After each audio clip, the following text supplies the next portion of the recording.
It's my pleasure today to introduce to you a good friend of mine, John LeBaron, the Chief Revenue Officer at Pattern. I first met John in 2009. We were both students at the Kellogg School of Management at Northwestern University and pursuing graduate degrees together. And John had previously completed a bachelor's degree from BYU in marketing communications. He'd also done a master's degree from Columbia University in social work. He'd gained experience working in customer service at GE Capital. He'd been a copywriter at Richter 7, as well as at the Publicis Group, and he had founded his own marketing consulting firm. While at Kellogg, he interned at Apple, and then went on to direct marketing activities at Cisco, Ciena, and Rackspace, before joining Pattern in 2018. He'll be telling you more about these experiences and the insights that he gained and the impact that they had on his career development. But before he speaks, I just want to share a few personal reasons why I think that you should value the leadership lessons he's about to share. In a culture where smart kids are not always considered cool, John is both. And his confidence allows him to fully embrace what I've often heard him describe as his inner nerd. In fact, I think it was a mutual love of spreadsheets that we bonded over initially. And one of the things that I greatly admire about John is that he lives a balanced life. There's no doubt that he's one of the most brilliant, creative, and curious people that I know who works very hard at his career. But at the same time, he also has a great sense of humor, and he knows how to play hard as well. John devotes focused attention to being a good husband and father. I've had the privilege of observing him in a variety of situations. We've hiked together, snowshoed together, attended conferences together. We've even worked on a dating app together. And across all of these... We weren't dating at the time. Across all of these diverse situations, the one unchanging characteristic is John's genuine concern for other people. And I think that's the characteristic that really makes him a great leader. And if I had to use only one word to describe him, I think it would be authentic. So please join me in giving a warm welcome to John LeBaron. Thank you. All right, you didn't run that by me beforehand. You're fired. Okay, well, to dispel any notions, if you ask my 5 kids if I'm smart or cool, they will say no to both of those. So let's just get that off the table right now. Happy Friday. So good to be up here in Logan. I'm a huge fan of Utah State. My wife went here, and her sister went here. Her husband played tennis here. I actually applied for a leadership scholarship here and was declined. And so I had to go to an inferior school down in Provo. But yeah, just love it. I think it's my 3rd time up in Logan over the last couple of months. We did a fall kind of soiree, I guess, up here with the Utah Outdoor Association where we spoke. And we're actually trying to partner with one of the brands up here, Camp Chef. So hopefully we'll have some good news soon and start selling some awesome gear from Camp Chef. Well, I really appreciate you allowing me to speak. So I'm going to speak probably 15-ish minutes if I can get through. Sometimes I go long. And just share kind of some principles from my life. And I was talking to Dr. Bruff before I came up here and just said, the older I get and the more I talk to siblings or friends or people, in my community or coworkers or whatever it is, it's kind of sad. Like they express frustration or unhappiness with their job or with their spouse. So I kind of use that as a little bit of a barometer for myself of if I love my wife and I'm happy with her and I love my job and I'm happy with that, almost anything else can go wrong. And it doesn't matter what my comp is or my title or anything else like that. I can have a pretty bad day, but as long as I can say yes to those 2 things, life is pretty good. So the older you get too, and I joke this with my kids as well as the folks that work under me at Pattern, you're just going to have to be subjected to story time. Because I'm like an old grandpa now at this point, and I just tell stories, and I often forget stuff. In fact, I forgot we worked on that dating app together. It's Dr. Bruff is one of those people in your life that anytime you have a hard question to answer, you kind of think, I bet Aaron knows the answer to this, and so you just give him a call. I think I worked with him at Vivint Solar as well when I was doing a consulting project, and if you ever do a consulting project, you just hire someone smarter than you to do the consulting for you. And it works out pretty well. So, okay, so I only have a handful of slides, and they all kind of look like this. They're mostly just mile markers in the presentation to kind of move forward. But as Dr. Bruff mentioned, in a former life, I was a social worker. In order to graduate from the program, you have to have, I think, somewhere in the neighborhood of 1,500 hours of therapy, clinical therapy, social work, programmatic activity in order to graduate. So you kind of go to class 2 days a week, and then you work 3 days a week. I had the privilege of both years actually that I worked in New York City to work in an area, the southwest border of Brooklyn, called Sunset Park. It's near the docks. It's kind of this industrial neighborhood, confluence of a lot of different cultures, countries, etc. So I primarily worked with Latino, Muslim, and Chinese undocumented immigrants. Sunset Park, I think, is home to the largest elementary school in the country. It's a very working class kind of neighborhood and a great, awesome New York City kind of melting pot. I worked with a lot of different folks in that capacity. It was a community clinic, and so you're helping people. You're teaching English classes, you were helping them, find jobs, you were doing a lot of different stuff.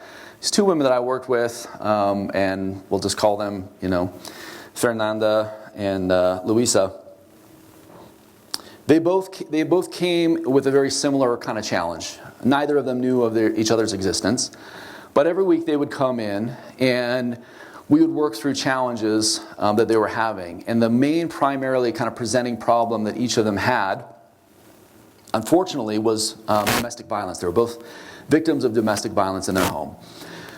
Under New York state law at the time, as a mandatory reporter, I had the obligation to report domestic violence if there was violence being perpetrated against children. But against spouses actually had the obligation to report that. So he was in a kind of a catch-22 where you knew you wanted to kind of help these individuals, but they kind of had to do the help themselves. And both of them were scared. Both of them were in a really hard situation. They often came with bruises or lacerations on their faces or their bodies. And so a very, very heavy type of conversation would often ensue. They both knew they had to get out. They both knew that they had to fix or remedy the solution. But the solution to that was not always straightforward and clear to either of them. About a month in, something happened. Fernanda came and said, I've made the decision. I'm going to get out. I need your help. That set in motion a number of different activities on my end, from emergency grants to temporary housing, to job applications and stability, to helping her get her GED. There were a number of different safety net features that I had at kind of my disposal to help her make that transition. They were both terrified, right? They were terrified that if their husbands found out, what would happen? That they were even going to leave, or that they were even coming into the clinic.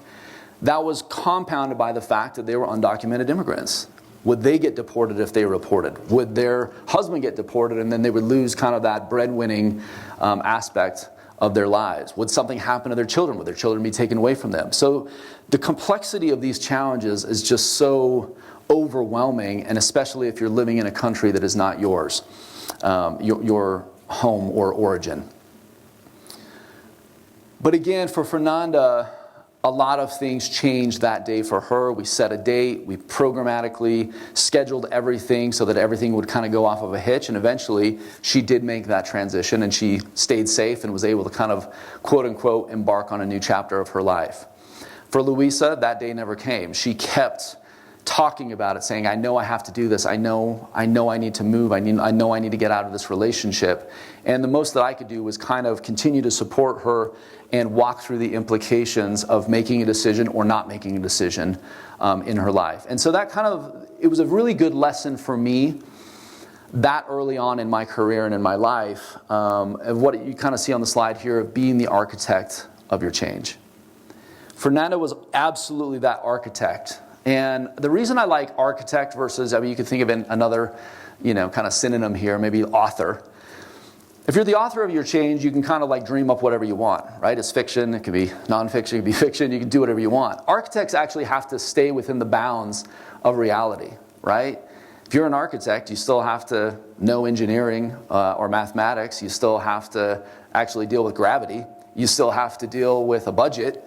But you still can be creative. You can still be a dreamer. And there really are constraints in being your own architect to what you're able to kind of do. So I have no doubt there are folks in this room that are dealing with pretty significant challenges. You might be, or stage gates in their lives. You might be starting a marriage. You might be ending a marriage. You might be starting a job. You might be ending a job. You might be graduating. You might be dealing with a health challenge. Someone in your family might be dealing with a health challenge. All of these are really important times and decisions to decide for yourself, how can I be an architect of my own change, and how do I kind of put together the blueprint of my life and where I'm going. The most successful ways that I've seen folks kind of like become that architect of change, there are kind of three principles I want to leave, and then we'll kind of open it up for questions and go through here. There is this metaphor, and another thing I'm very guilty of is mixing metaphors. My kids hate it, my coworkers hate it, I always say the wrong things, I combine metaphors that don't exist, and they just kind of roll their eyes and just deal with it. This is actually not the metaphor of seeing the forest for the trees. What I mean by this, focusing on trees before forests, is in your life, and especially in your career, my experience has been is you focus on that tree, and the tree in this case is the leader. If you focus on who you're going to work for as a leader versus focusing on anything else in the forest that could be distracting or some ancillary detail. Those ancillary details could be, a sexy work location. It could be a title that you're going after. It could be a great compensation package. It could be an actual company, like a Fortune 100, a Fortune 500, some sexy startup or something like that. But the most important predictor of success that I've seen in my own career as well as the careers of others is your immediate boss. Who are you going to work for, and who is that person, and what is that person going to open up in terms of opportunities for you, and can you work with that person? So a good example, as Dr. Bruff mentioned, I went to Cisco, and I didn't even know what Cisco was, by the way. I'd never heard of it. I thought it was actually the food trucks, and it turns out it was a massive tech company in Silicon Valley. A recurring theme is that I'm kind of an idiot. So you'll just notice that through all the different stories that we go through here. But Cisco was the only company in any industry that I had heard of that was doing a marketing rotation program. And I loved marketing. Like, that's what I was good at. That's what I do. I was stoked about it. A lot of companies like Nissan and GE, they'll do management rotation programs where you go to finance and operations and marketing. But this was the only company that's truly doing a marketing rotation. And as soon as I found I got it, you got the offer like at Christmas time, and you didn't start till September, the following September. But what I started doing immediately is I started reaching out to anyone I knew at Cisco and some of the people I had interviewed, and I basically started to say, who in the organization do I want to work for? Like, this is my background, this is kind of what I like, who would I want to go work for?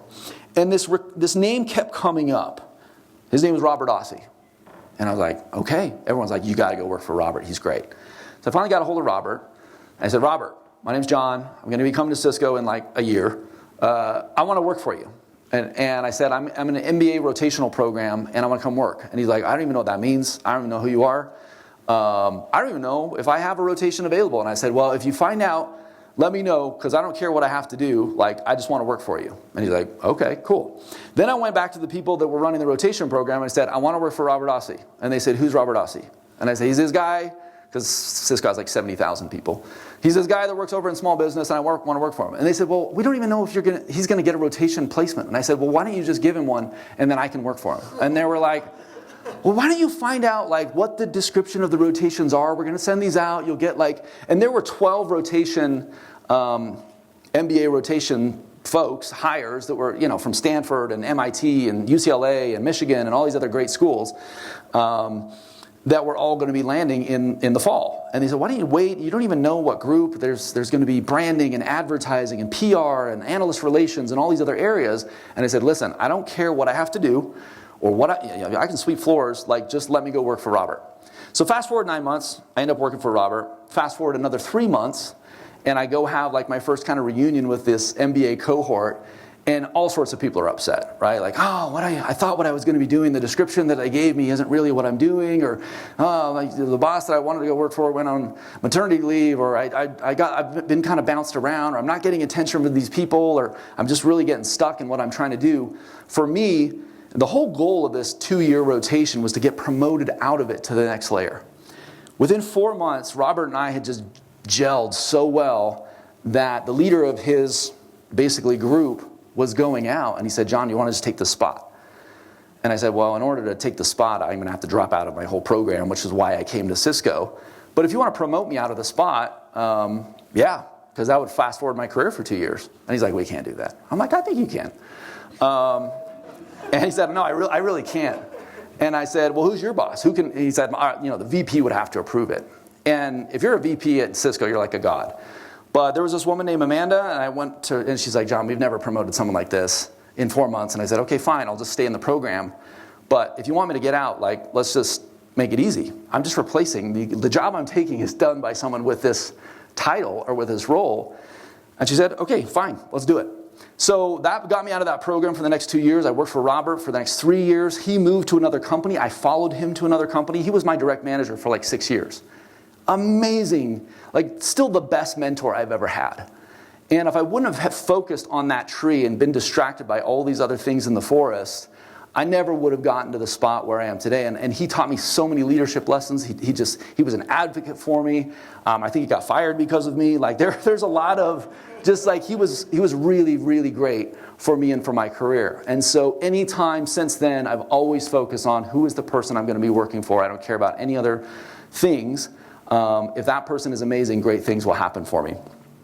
The next thing is don't force the dots to connect, right? I have so many people come to me, and even some of the people I've tried to recruit and say, like, come work at Pattern. It's amazing. It's blowing up. It's crazy. And they'll say stuff to me like, well, I just kind of envision for my next step that I would have this title. I'm like, okay, what? Like, what? Seriously? Like, this is going to be a unicorn. Or they'll say, well, I just thought I was going to be managing people. If I'm not going to be managing people, I'm not really interested in the role. And I'm like, okay. And so I think when you go in with a super prescriptive, and I'm not saying don't have boundaries, but sometimes when you go in too prescriptive of what you need the box to look like in order to fill it, it's really hard for great things to kind of come to you and just kind of appear. So case in point, when I got hired at Pattern, I was the first marketer. There was no marketing there. So I had no real kind of title. I had no team that I was going into. And I was a senior director launching the Google Cloud business for Rackspace. We ran it to a $26 million run rate business in the first 7 months. We were on a tear. I was visiting the Google offices all over the country every week. We were going. And so for me to kind of make this weird, innocuous move to go to this company called iServe, which was in a warehouse in Lehigh, which I was the first, it just felt most people that I knew were scratching their head, including my wife. This feels really dumb. But again, I knew the person that I was going to go work for, our co-founders, Melanie and David, amazing people. I really believed in them. I believed in that vision. And I didn't want to be tied down by this prescriptive notion of what I needed to do, what my next step needed to be. Within 9 months, at iServe, we changed the name to Pattern. I was promoted to Chief Revenue Officer. I now oversee a team of, 50 people. We've got a $600 million bookings target that I personally have to own. So a lot of amazing things have happened for me and for the company. But I put it back to this, I didn't have to have this constellation to fit. I just saw the stars, and I just constellations are now appearing all over the place. And I'm incredibly blessed to participate in that organization and the growth that we've seen. The last thing that I'll say is just lean in on your passion. So one of the best professors at Kellogg, her name is Victoria Medbeck. And when you're in one of those programs, it's a lottery system to get the professors you want. And you only have 2,000 points or something like that.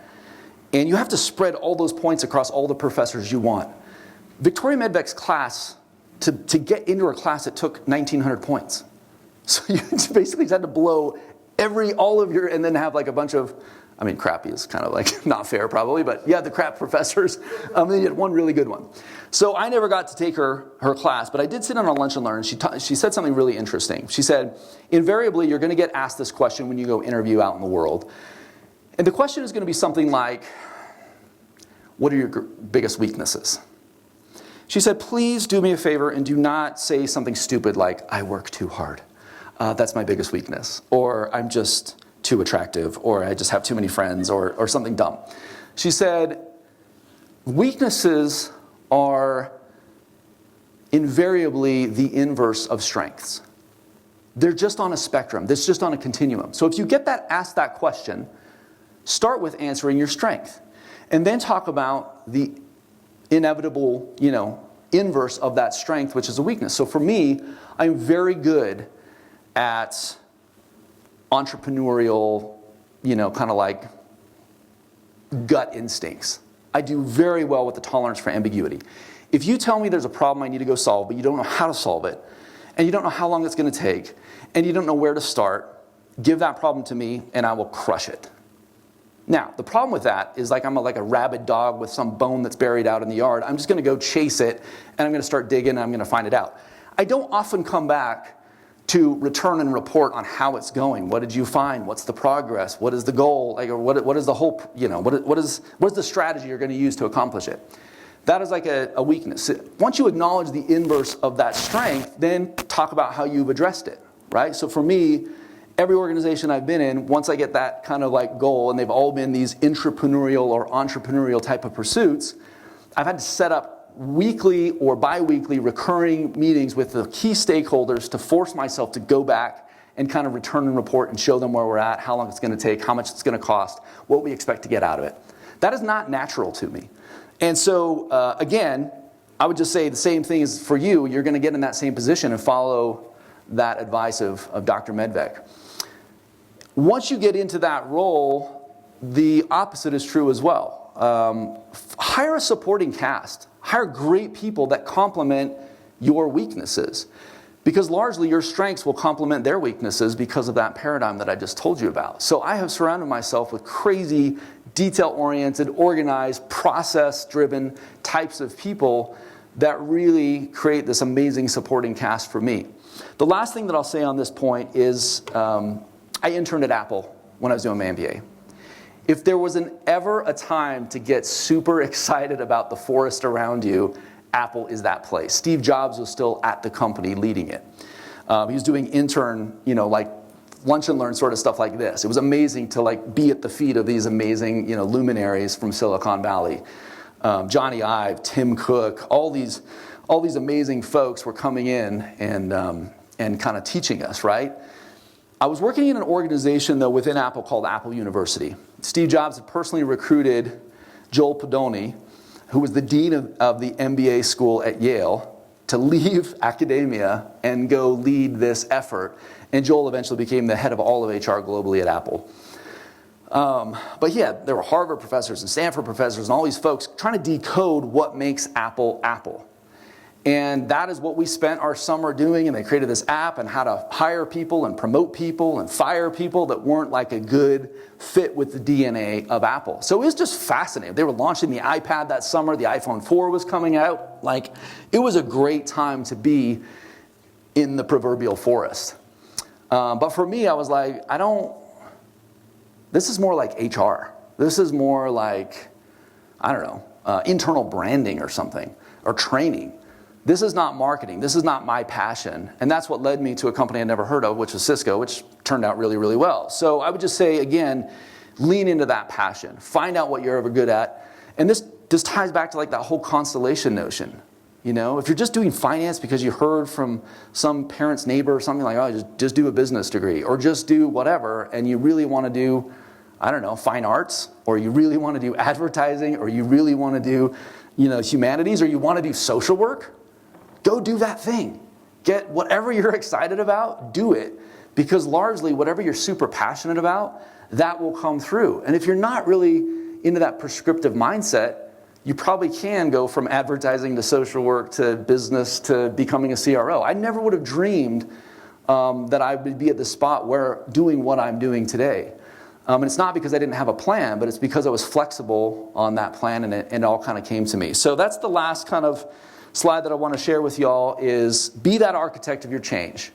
And I know that there's probably some cognitive dissonance because you're like, John, you can't be an architect if there's no plan for the house. Like you just start building crap and then it just like turns into a house. So I'll just accept that. I'll leave you with that cognitive dissonance. It's for you to kind of figure out. That's where the metaphor kind of breaks down, I guess. But again, you guys are all probably in a seat where you're having to make changes and you're having to make decisions that are going to affect the rest of your life. And I would just say follow that passion. Do not get locked into a plan. And then ultimately focus on those people. Surround yourselves with people that inspire you, that lift you up, that make you great, that allow you to do your very best work. And that's my parting thought to you guys, as well as my everyday thought to the folks that I interact with at Pattern is like, I want Pattern to be a place, and it sounds cheesy, I want it to be a place where you tell your grandkids you worked. I want it to be a place where you tell your kids you gotta participate in this. Because it's just so special. What we're doing is so special. And I want you to do your very best work. And if you can't do your very best work at Pattern, A, come talk to me, but B, go somewhere else. Like life is way too short for you not to be able to do your very best work at wherever you're doing it. So anyway, thank you guys so much for letting me come in and happy to answer any questions that we may have.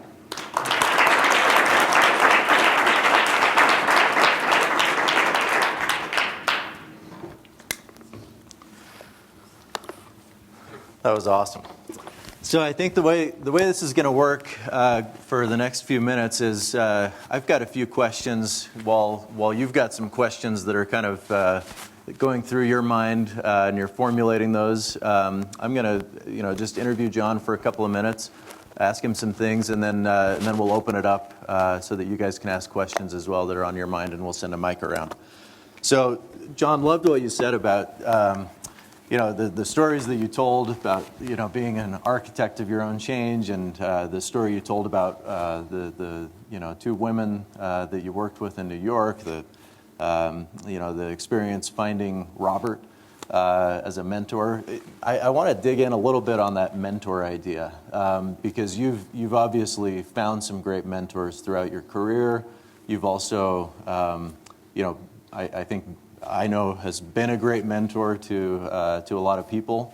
What other advice do you have about finding good mentors or being a good mentor at a later stage in your career that you would share with everyone? Like, what is it? Obviously you reached out and asked people, who do you recommend that I should go, work with? Who's a good person? But what other strategies or what other advice do you have about finding good mentors? Honestly, it's kind of crazy, and this extends to the hiring philosophy at Pattern. So anytime anyone comes in for a job, we kind of do this crazy, and it's based on the WHO method, I think. Maybe that's Laszlo Block from, maybe it's not actually. I can't remember who wrote that book, but anyway, you kind of go through the series of traditional types of interviews, but one of the things that's the mainstay of the interviewing process at Pattern, which I think is just fascinating, and there has been some organ rejection from the rest of the org that is not used to interviewing this way, is you literally go, it feels like therapy to me. You go through their whole entire history of who did you work for, what were you hired to do, what would they say about you if we call them, and you're really getting a feedback from the person that they reported to directly. We are calling that person. So it's not just like, give me a list of references of people who think you're cool. We're literally calling the person that you worked for and saying, on a scale from 1 to 10, how would you rate this person?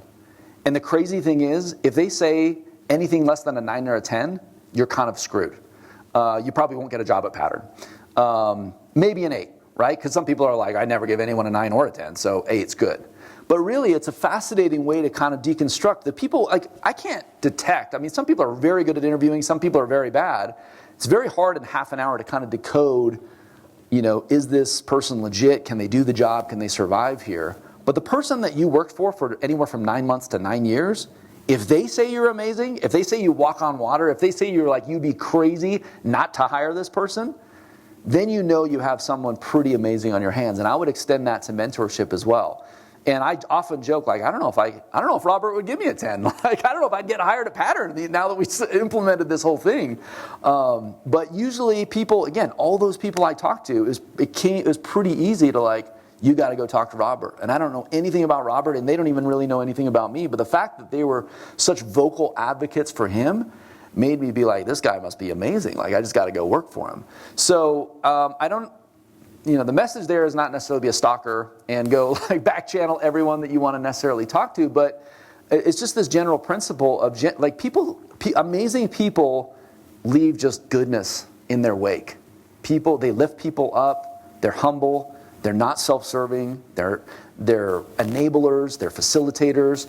We're into this space that we call accelerators. We see Pattern as an accelerator for brands, and great leaders accelerate the people that they come in contact with. And it might be their kids, might be the people they work with, might be their coworkers, might be people in their community, but they are accelerators.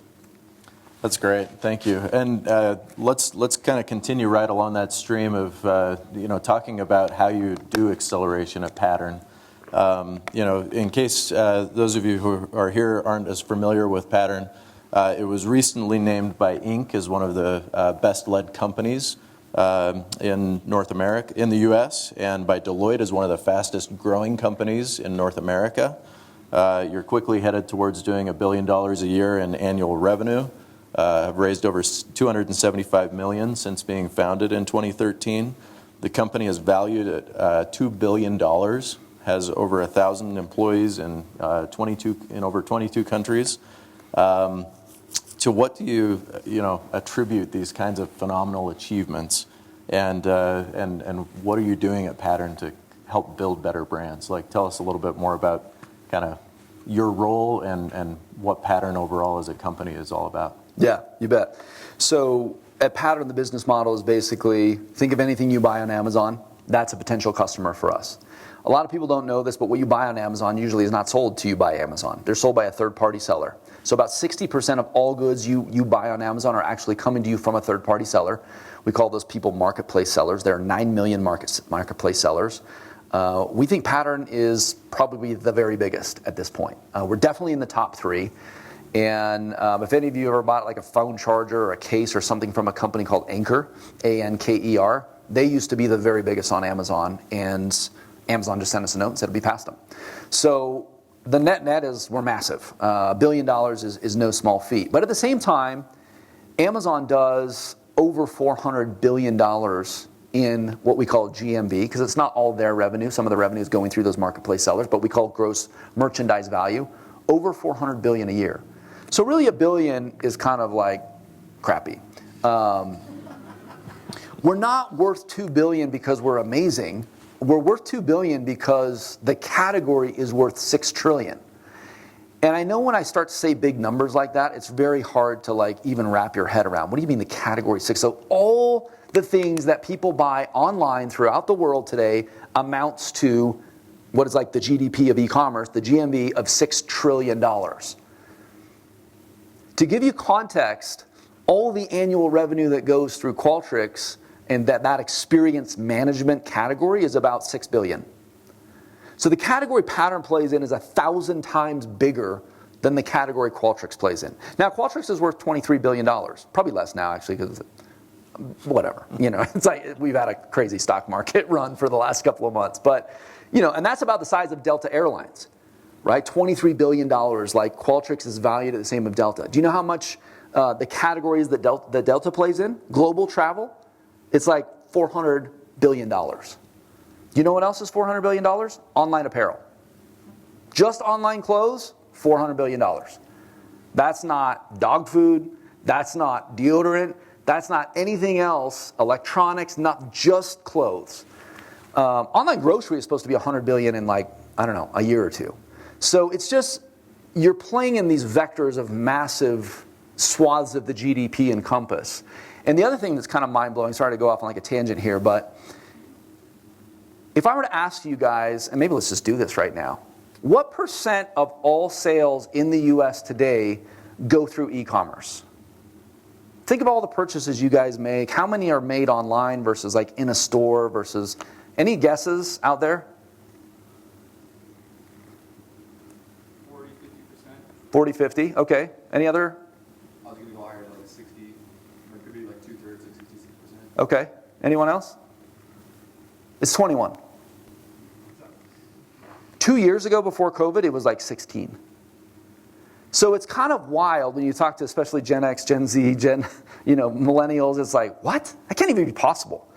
But that includes gasoline and groceries and all these other areas. But it's just kind of wild how underpenetrated we still are. By the way, China is 50%. They're the first country to reach half of all goods are actually sold through e-commerce. So in the US, all of our goods going through e-commerce, about $848 billion. Obviously, Amazon's like a pretty big chunk of that. In China, it's over $2 trillion. So it's just like, we just play in this super crazy space, and that's very complex. I promise I'll answer the question. This is what Pattern does. We help accelerate brands. We help them navigate that crazy global e-commerce landscape. We buy their product from them, and then we sell it all around the world. So we've got warehouses and distribution centers. We're very good at SEO and advertising. We have a whole tech platform. We have over 100 developers. We call the e-commerce acceleration platform that does everything from, again, market sizing to market share to category trends to advertising to SEO. We have a full creative suite and services of doing all the image stacks and all the product photography and the videography for brands. I mean, when we take over a brand, it's like extreme makeover edition for that brand, and we accelerate them. We've grown brands from 3 million to 55 million. We've grown other brands from 13 million to 170 million. This is like our shtick. This is what we do. And we've just been able to grow by focusing on those partners. And so I run all of the, what we call like pre-sales activities, all the marketing, all the sales, all the revenue operations. And that what basically just means we're going to try to get more brands to kind of sign up for this service and be a partner to Pattern. And then once they say, we love it, Camp Chef says, we want you to work with us, I then push it over to my counterpart, which is the chief brand officer. It's kind of like customer success, and we do all the things and make them great. Awesome. Maybe last question, and then we'll turn it over for some questions from students. What types of roles are you hiring for right now, and what skill sets would be required for those types of positions? Oh my gosh, it's amazing. When I joined the company, there were like 42 people, and now there's like 1,200. So it's really grown amazing, and it's just going to keep growing. Again, not because we're amazing, but because there's $6 trillion up for grabs. So it's almost inevitable to me that Pattern will be the biggest company in Utah. Not because we're amazing, but again, we just play in this massive swimming pool of $6 trillion. So it's just wild. Almost everything, like if you're interested in e-commerce, and we have so many nerds, and I did not grow up in e-commerce. I didn't grow up in retail. I grew up in like nerdy optical cloud, transport systems and stuff like that. So it was a long road for me, but I just love it. Like my wife can finally explain what I do to people and stuff like that. So to answer that question specifically, if you love e-commerce, we have people that just like randomly listen to the Amazon Q4 shareholder report for fun. They listen to podcasts, like they're just nerded out.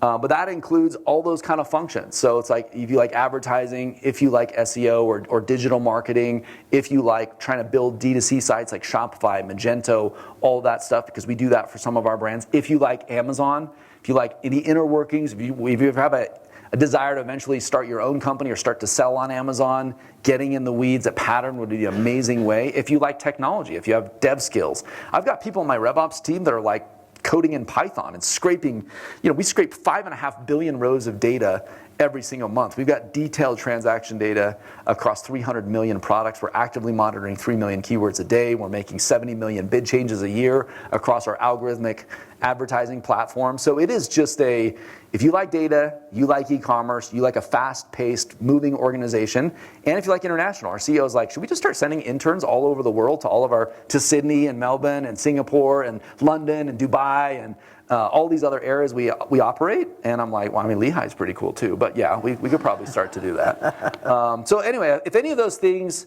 are attractive to you, even the creative aspect, if you like, again, product photography or graphic design or some of those other areas, or distribution and logistics, like it is probably one of the craziest companies I've worked for in terms of the remit and the scope of everything we do. And again, you're surrounded by incredibly brilliant people that are upping your game. It's great. Awesome. Thank you. Let's take some questions from the audience. we're going to send a mic around here. And if you can, maybe as you answer, before you ask your question, maybe tell them your name and your major and you're in school.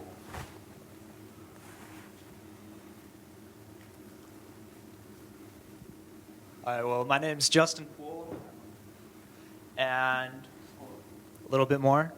All right, well, I'm an econ major, and I'm wanting to know what books have you read that have been the most helpful to you, whether they've been business books or like self-improvement books, whichever. Yeah, such a good question. I've never been officially diagnosed with ADHD, and I don't actually think I have it, but I am crazy like squirrel. I'm crazy distractible. I'm probably reading 4 or 5 books at any given time. One of the books that I'm reading I think is just fascinating. I will answer your question about the best ones, but it's called Made to Stick. It's kind of an older book, but it's really around like how do you get ideas that really stick, and especially it's basically a framework for how do you actually, it's like somewhat predictable on how to create metaphors and as well as value propositions that really stick in consumers' minds that they can then share. So think about all the great ones of this is your brain on drugs, or even folklore. These are crazy, like people that you wake up in and you go to Vegas for the night party and then you meet some attractive woman, she gives you a drink, and you wake up in a bathtub with ice and your kidney's gone. Like these crazy like stories that are just sticky, and he's decoded it. So that one's absolutely fascinating. Again, my habit is I read halfway through the book and then I just like get distracted and start a different book. But that one's amazing, and I hope I finish it. Another one that has really been great for me, I think it's called Extreme Ownership. And it's really about this guy, Jocko Willis, I think is his name. He's got a TED Talk, so if you don't want to read the book, just go watch the TED Talk. But he's like a Navy SEAL, and he's all about everything you do, it is your responsibility. You cannot pass the buck on anyone. If something fails, if something does not work, like you own it. And that has been, I'm already kind of wired that way, but it's been like next level for me to be like, okay, if we don't hit a hiring budget, if we don't ramp the way our brands are supposed to, if I don't hit my number, it's nobody else's fault. It is my fault. I own this, and I am the one responsible for making sure we go do the thing. So it's been game changing, because it's very similar to what I just talked about, like being that architect. Like you just have to be the one to go figure it out, and no is unfortunately not an option. So did that answer? Yeah, hopefully that answered it. I'm Casey Larson, and I'm actually majoring in accounting and social work. Wow. And so that's kind of what my question goes along with is, first off, why did you decide to do your master's in social work outside of Utah? And then also, how have you seen social work benefit you in your career in business? Man, such a good question. So to answer the first part, I didn't plan on getting a degree in social work. I planned on getting a degree at Teachers College at Columbia as well in something called educational psychology. I was just always been fascinated about this human brain, why certain people with the same stimuli end up going different directions, like just that kind of psychology element. But then I talked to my sister, my younger sister, who was a social worker, and she's like, you don't want to do that. Like, you'll be studying rats. You'll have to get a PhD if you ever want to do counseling. Like, I know you. You like people. Social workers work with people. Just go do that instead. If you ever want to be a counselor or something, all you have to have is a master's degree of social work. Just go do that. And I was like, okay. So I started to look into that, took some classes at BYU, and I was like, yeah, it's actually pretty legit. And then ended up there. I did it out of Utah just because I felt like I knew it wasn't going to be my career. I didn't necessarily want to be a social worker, but I just felt like I would never go back to school again later in my career to go do this like extracurricular. And it was a very expensive extracurricular thing that I went and did, but it was game changing for me. And I knew that experience in New York City versus Provo would probably be very, very different from a truly educational standpoint. And it was. And then it's hard to say how I use it. Like, I don't do therapy or structural family therapy or a bunch of the true principles that I learned. But in terms of just, in social work, you don't talk. You listen. You listen a lot. And ironically, that's like kind of a weird secret to sales as well.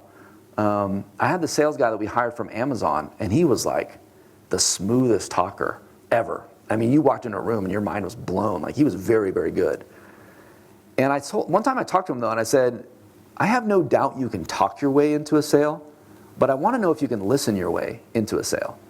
And so I think that skill of being able to kind of like listen and understand, and honestly, some people don't want you to solve their problem. They just want to talk about their problem. And sometimes as a manager, you just got to be like, I'm not going to say anything. I already know what the answer is. I just need you to like get it off your chest. And maybe I'll ask you if you want a solution in the end, but maybe I won't. Maybe I'll just know you needed to come talk about what you were frustrated about. And then having literally just someone listen to you and be heard and be seen sometimes matter more than actually getting the right answer. So that's, I think, how it's helped me. That's awesome. Okay, so with just everything that you do with being a dad to 5 kids and having the position that you hold, how do you maintain that balance? Where do you set the boundaries? Because I feel like it's so easy to get caught up in like work. Where do you draw the line? I'm really lucky at Pattern specifically because our CEO, Dave Wright, and his wife, Melanie, are just amazing. And she's the co-founder too. She's not just his wife, so she's co-founder of the company. She ran it for 2 years. They are incredibly good examples of work-life balance. Like it's wild. I remember getting to the company, and I'd be like mid-heated topic conversation with him, and he'd be like, oh, I gotta pick up my daughter, see ya. And he's like, walk out of the room, and I'm like, what just happened? Like, we were just like doing a thing. We were just figuring out the world, and like you just bounced. So it's great. Like it's so refreshing. I remember Silicon Slopes. I'm like, we just got this massive round of funding. We just got launched as a unicorn, and I'm like, Dave, they want you to come speak on stage at Silicon Slopes. And he's like, when? That's amazing. That's great. Yeah, tell me when it is. And I'm like, it's this date. And he's like, I'm going to be in Mexico with my family. And I'm like, well, can you like postpone it? Like, can you like fly back for a minute and just do this? And he's like, nah, you just do it. I'm like, what? So it's just great that it's modeled because it gives you and all other employees, like we have unlimited PTO. But sometimes unlimited PTO can be like, this is just a trap. Like, if no one takes it, then it's like a really good gig for the company. But, I mean, I've got people on paternity leave right now. I've got people taking, like, 20-day vacations. Like, it's insane. So I think if it's modeled, it goes back to what I said earlier. It's like, go find that place where you can really kind of go thrive. For me personally, it is hard because I'm kind of a workaholic. And I'm not perfect at it by any means. But I have gotten to this point in my career.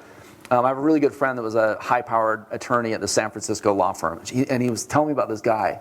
And he's like, when you're in like these law firms, you're working till like midnight. Then you go home across the bay. And it takes you like an hour and a half to get home. And then you have to be back in the office at like 8 a.m. He's like, it's insane. He's like, and one of the guys on my team, like 2 layers below me, was like, oh, I got a softball game I got to get to. See you guys. And he's like, what? He's like, no way. Like, how do you even say you're going to go do that? You know, when you leave, everyone else has to do all your work. And like, we have to stay here even longer. Like, how can, and then he's like, you know, I think I'm just frustrated because he has boundaries and I don't. And so I think at some level you just have to have boundaries. I used to always get on my laptop at night when I got home. I always used to get home late. And at some point I'm just like, it's not worth it.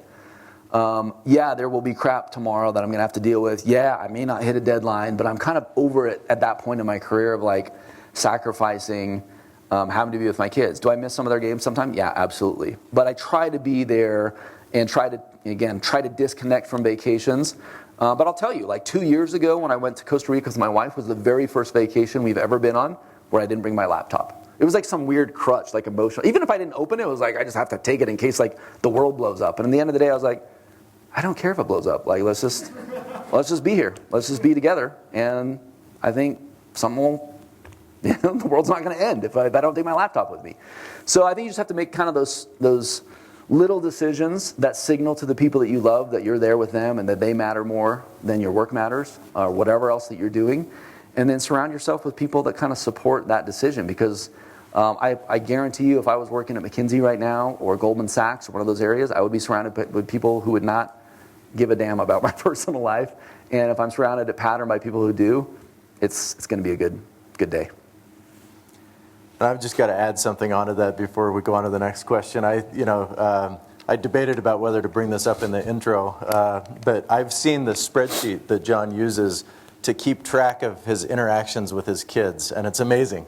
He and his wife sit down and schedule time every month to spend one-on-one time with each one of their kids and to spend two-on-one time with each one of their kids. And they fit that into a jam-packed schedule, and it's awesome. And I think it speaks to the dedication that he has to being a good father, in addition to all the other things he's doing. So, Sometimes you make it. Boondocks with my 7-year-old last Friday. Mini golf was game changing though. You like loved it though, so it works out. Hi, John. My name's Kaiden Lee. I'm an accounting major, just right here in the Huntsman. And my question to you is actually, this fine fellow right here took it, but I have another one because I'm filled with questions. But like, what drives you? What gets you out of bed in the morning? Do you have a vision? Like, where do you want to be? Because you have so much going on and so much to balance, and you have people to take care of. The people who work under you, they rely on you as well. Like, how do you manage to have the motivation? Obviously, you're very enthusiastic. Like, how do you do it? It goes back to like number 3 that I showed there. Like, lean into your passion. And I love motorcycles. And I did not grow up riding motorcycles. And I have crashed my motorcycle a lot of times. I laid it down on a freeway coming back from California. Like, it's kind of stupid. I have poor life preservation skills. But for me, it's just like I get such a high from it. Whether it's dirt biking or actually, riding my Harley or whatever. But it's like, if you have something that you're passionate about, go do that thing.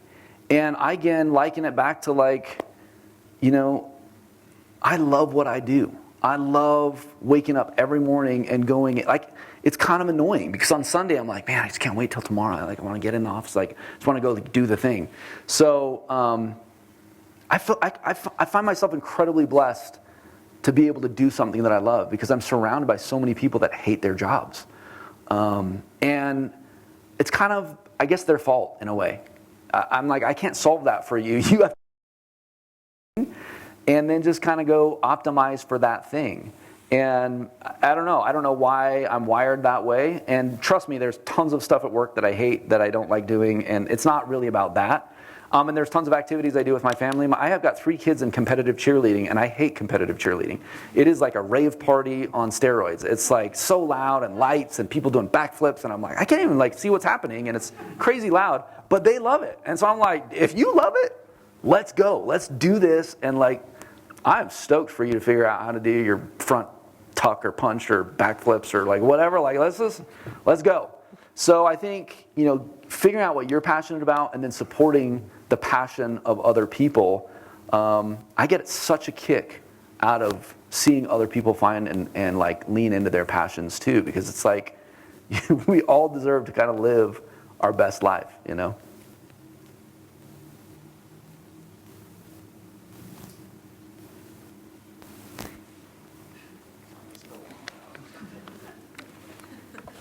Hi, my name is Carter Gomez. I'm a freshman and I'm a management major. And so my question was like, because I'm a young person and I'm in an internship right now, and I'm kind of feeling those like encroachment on the boundaries. But I'm so young and like, I'm not, I guess, that important to the company at this point. Like, yeah. In your position, it's pretty easy to be like, well, I'm the boss. This is what I say about my boundaries. So how, as a young person, can you set those boundaries without, jeopardizing your future at that company? The short answer is you can't. Sometimes when you set a boundary, that's what boundaries are about. Whether it's in a marriage, whether it's in like a work environment, when you set a boundary that's important to you and the other person doesn't agree with it, they can walk away. They can say, I'm out of here. Or you're out of here. So it kind of sucks, but it kind of like, at the end of the day, what do you have to lose? All you have to lose is your integrity if you don't set the boundary. And I am absolutely guilty of not setting boundaries in my career or my marriage or my, like whatever, you know what I mean? So it's like we're all on this journey to kind of learn some of this, and you're kind of on a race to hope you don't figure it out too late. But I heard so many, there's just like replete these stories, this folklore of people being like, you'll never be on your deathbed saying you wish you spent more time in the office, blah, blah, blah. And I'm like, but it's actually true. You can actually ruin your family. One of the things and why I said like I never actually envisioned I would be in this position. I remember distinctly being at Cisco. I was a senior manager. I had a very, very good life, and I was loving what I was doing. And let's just say that my salary at the time was like, I don't know, $100,000. Then I looked at Robert, And I was like, Robert was living a pretty good life too, right? He lived in Southern California. He didn't even have to live in San Francisco. He had a great, quality of life. He would go on vacation. And I'm like, he's probably making like, I don't know, 2 or 3x what I'm making. Cool. Let's just say his comp package is like $250. Okay, he's a senior director, I think, at that time at Cisco. His boss was a VP. I think his boss probably was making $500,000 or $600,000 a year. Terrible life. Like routinely canceling family vacations. I remember his family's flying to France, and he's like, honey, I can't go. I got to stay here for the board. I'm like, bro, your family's going to France. Like, I don't care if you drive a Porsche. I don't care. Like, your comp is 6 times more than me, but your life is like 6 times worse than me. So I actually never aspired to get that. I'm like, can I just disappear in middle management somewhere and have a good life? Like, is that a thing? Because I just equated, like, the higher up the ladder you go, the worse your life gets. And I'm like, it's not worth it. Like, at some point you have enough money to just, whatever, I guess just live in a house and drive a mid-level sedan and you're like, good. And it's not worth it to like ruin your life just to like, I don't know, drive a different car or have a different house or something like that. And so anyway, I know that's a long way to kind of get back to the story is like, what I said earlier is like, try to find people who value you and your boundaries, versus being in an organization. And if you're at an organization where you can't be authentic and you can't like be yourself and live your, again, and I'm not saying like everyone deserves to like be on a cruise every other week. I'm not saying that. But in the end, like, that's where you're going to want to be. Now, there are people at Pattern that work 80-hour weeks, but they love it. I think they love it because they do it. There's no expectation that they have to do it. So, and I'm not saying if you work 80-hour weeks, you're a bad person. Like, some people just love doing that. And I love doing it sometimes as well. So I'm not here to judge anyone that's in any other type of a company. But the question is, how do you not burn yourself out? And how do you not be, just kind of like relegated to that person that has to work 24 hours a day? And I'm like, no, you got to choose. You got to choose where you got to work. There might be trade-offs. You might get fired. You might not make as much. But if that's really important to you, go do what's important to you. You will find a job. Awesome. I think we have time for one more question.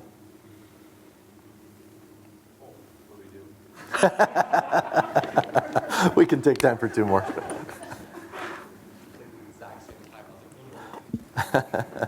Okay, hi, my name's Ben Swan. I'm a marketing and management major. My question is, you were talking about like reaching out to these VPs and like these executives and being like, hey, promote me out of this position. How do you like go about doing that in like a proper way? That's not like, hey, do this for me. It's like, look, I've put in the work and like all these different things. Well, I love your sweatshirt, by the way. Taylor Swift is awesome. I don't know. I didn't go to that VP and say, you need to promote me. They tapped me on the shoulder and said, and this is probably a more applicable kind of answer I would say to people that, I don't know how to say this in a PC way, but are like in an underprivileged scenario or where there's a power differential. So specifically, I think of people of color and I think of women. And in this scenario, it was like, wait a second. You want to hire me. Thank you. It's amazing. It's a validation of what I've been doing here. And I would love nothing more than to keep working and drop out of this program and move here.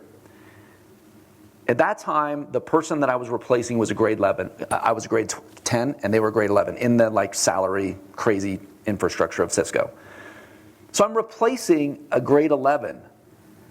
And I was like, okay, can you just let me fill that role? You're obviously saying I'm competent enough to do this job, and you want me to do it, but you're saying you don't want to pay me as much as that person was making or allow me to progress in the same way. Why? That's just how it's done here. We just, and I'm like, bullcrap. Like, that's not cool. You can't do that to people. If you want me to do the job and you were literally just paying someone to do that job, give me that job. But if you don't, and I had to set a boundary, I'd be like, man, I really want this job. I really want to work for Robert. I love what I'm doing. I know I can crush it. So I either had to sub-optimize my integrity and be like, I guess I'll just do it, even though it's not fair. Or I had to set that boundary and be like, this is not okay.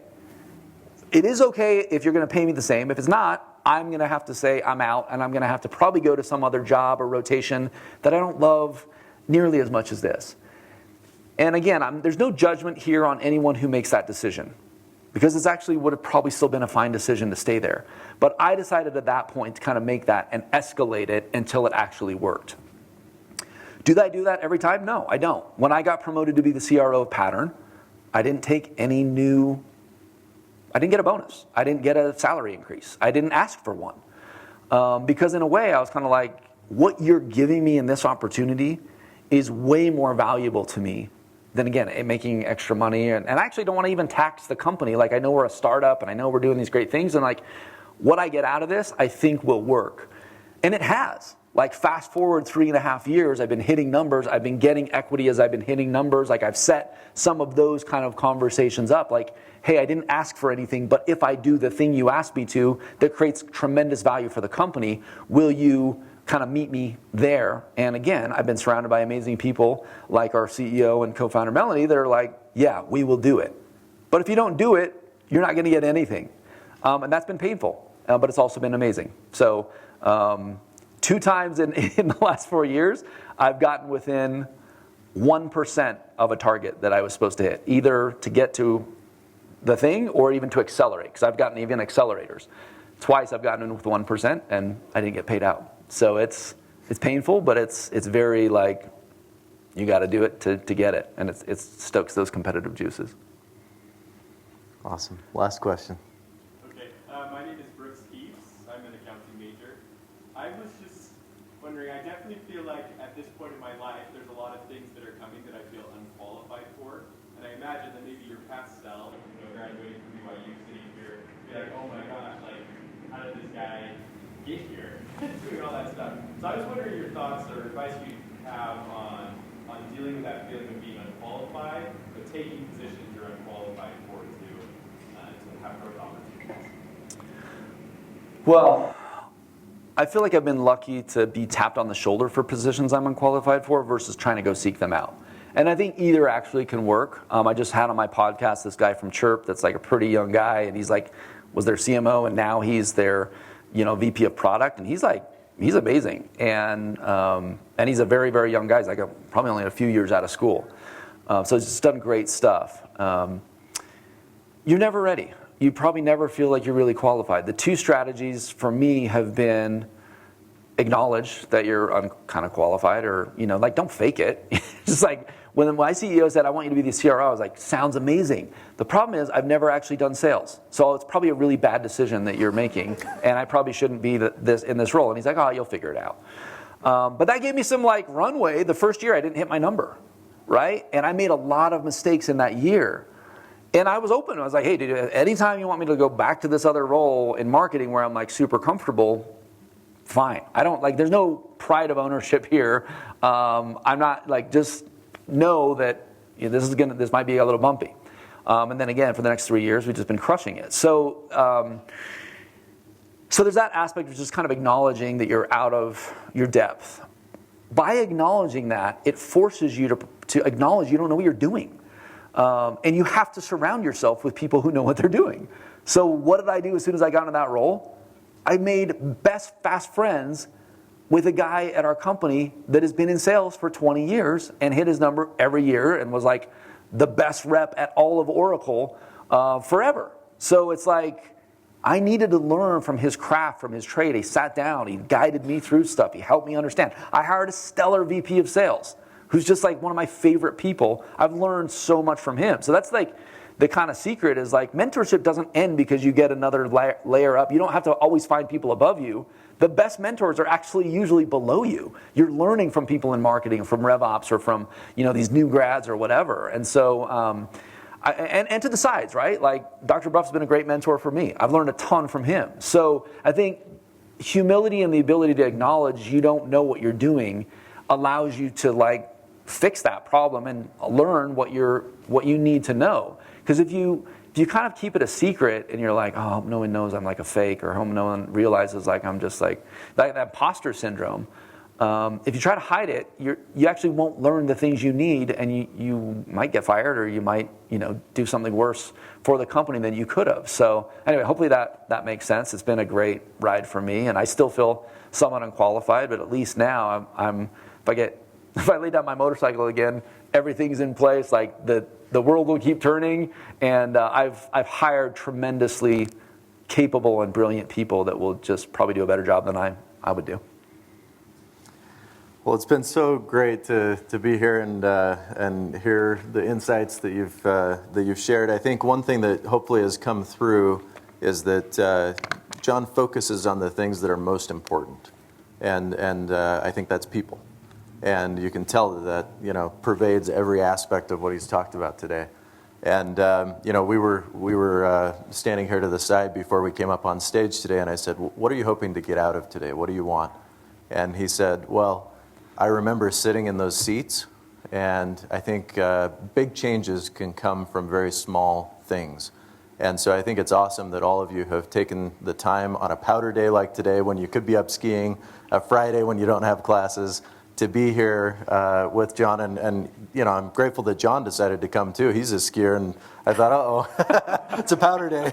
He might cancel. So I'm grateful that all of you took the time to show up, and I hope this has been and will prove to be transformative in shaping your careers and your personal decisions in your life. So let's again give John a great warm thank you for coming and spending this time with us.